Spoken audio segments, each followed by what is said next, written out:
എക്കണോമിക്സിൽ നമ്മൾ ഡിസ്കസ് ചെയ്യാൻ പോകുന്ന ടോപ്പിക് എന്ന് പറയുന്നത് എക്കണോമിക്സിൽ മൈക്രോ എക്കണോമിക്സ് എന്ന് പറയുന്ന ബ്രാഞ്ചിന്റെ കുറച്ച് കാര്യങ്ങൾ മാത്രമാണ് ഡിസ്കസ് ചെയ്യാൻ പോകുന്നത്.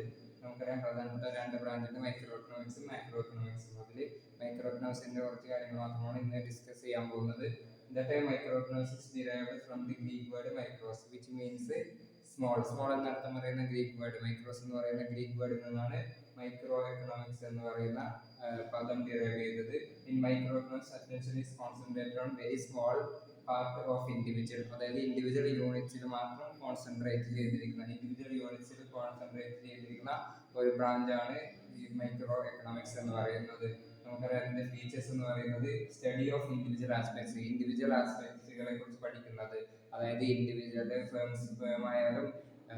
ഫേമായാലും ഹൗസ് ഹോൾഡ് ആയാലും ഇൻഡിവിജ്വൽ യൂണിറ്റുകളെ കുറിച്ച് മാത്രമാണ് ഇതിൽ പഠിക്കുന്നത്, ഈ ബ്രാഞ്ചിൽ പഠിക്കുന്നത്. യൂസ് ഓഫ് പാർഷ്യൽ ഇക്വിലിബ്രിയം എന്ന് പറയുമ്പോൾ ഒരു സ്പെസിഫിക് മാർക്കറ്റിനെ മാത്രം മറ്റുള്ള മാർക്കറ്റുകൾ കോൺസെൻട്രേറ്റ് ആക്കി നിർത്തിക്കൊണ്ട് ഒരു മാർക്കറ്റിനെ കുറിച്ച് മാത്രം പഠിക്കുന്നതാണ് പാർഷ്യൽ ഇക്വിലിബ്രിയം. അതായത് മറ്റു മാർക്കറ്റുകൾ അൺചേഞ്ച് ആയിട്ട് കൺസിഡർ ചെയ്യുന്ന ഒരു ഇക്വിലിബ്രിയമാണ് പാർഷ്യൽ ഇക്വിലിബ്രിയം എന്ന് പറയുന്നത്.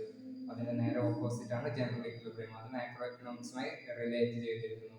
അടുത്തത് പ്രൈസ് തിയറി, അതായത് പ്രൈസ് എങ്ങനെ ഡിറ്റർമൈൻ ചെയ്യുന്നു അതിനെ കുറിച്ച് പറയുന്നതാണ് പ്രൈസ് തിയറി എന്ന് പറയുന്നത്.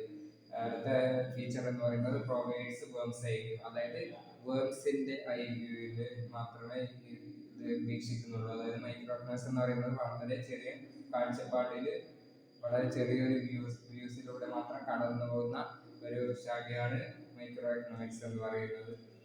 അതിന്റെ അടുത്തായി നമ്മൾ പഠിക്കുന്ന അതിന്റെ സ്കോപ്പ് എന്ന് പറയുന്നത് തിയറി ഓഫ് പ്രൊഡക്റ്റ് പ്രൈസിങ്, അതായത് product pricing, theory of factor pricing, theory of economic welfare, ഇതൊക്കെയാണ് ഇതിന്റെ പ്രധാന സ്കോപ്പ് എന്ന് പറയുന്നത്. അതിൽ തിയറി ഓഫ് പ്രൊഡക്റ്റ് പ്രൈസിങ് എന്ന് പറയുന്നത് സപ്ലൈയും ഡിമാൻഡും ചേർന്ന് എങ്ങനെ പ്രൈസ് തീരുമാനിക്കുന്നു അതിനെ കുറിച്ച് പറയുന്നതാണ് തിയറി ഓഫ് പ്രൊഡക്റ്റ് പ്രൈസിങ് എന്ന് പറയുന്നത്. അടുത്തത് തിയറി ഓഫ് ഫാക്ടർ പ്രൈസിങ് എന്ന് പറയുമ്പോൾ നമുക്ക് അറിയാം ഫാക്ടേഴ്സ് ഓഫ് പ്രൊഡക്ഷൻ, 4 പ്രധാനപ്പെട്ട ഫാക്ടേഴ്സ് ഓഫ് പ്രൊഡക്ഷൻ ആണുള്ളത്. ലാൻഡ്, ലേബർ, ക്യാപിറ്റൽ, ഓർഗനൈസേഷൻ, അതായത് ഇൻകം എങ്ങനെ നമ്മൾ ഡിവൈഡ് ചെയ്യുന്നു അതാണ് ഫാക്ടർ പ്രൈസിങ് എന്ന് പറയുന്നത്. ഫാക്ടർ പ്രൈസിംഗിൽ ലാൻഡിന് റെന്റ്, ലേബറിന് വേജസ് ആയിട്ട് കൊടുക്കും, ക്യാപിറ്റലിന്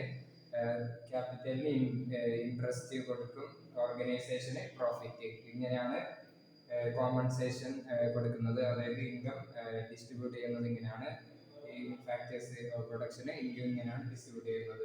അടുത്തത് തിയറി ഓഫ് എക്കണോമിക് വെൽഫെയർ, അതായത് എങ്ങനെ എക്കണോമിക് വെൽഫെയർ അച്ചീവ് ചെയ്യുന്നു, അതായത് ഈ നമ്മൾ പ്രൊഡ്യൂസ് ചെയ്യുന്ന ഗുഡ്സ് ആൻഡ് സർവീസസ് യൂസ് ചെയ്യുമ്പോൾ എങ്ങനെ സാറ്റിസ്ഫൈ ചെയ്യുന്നു, അതായത് ജനങ്ങളെ എങ്ങനെ സാറ്റിസ്ഫൈ ചെയ്യുന്നു അതിനെ കുറിച്ച് പഠിക്കുന്നതാണ് തിയറി ഓഫ് എക്കണോമിക് വെൽഫെയർ എന്ന് പറയുന്നത്.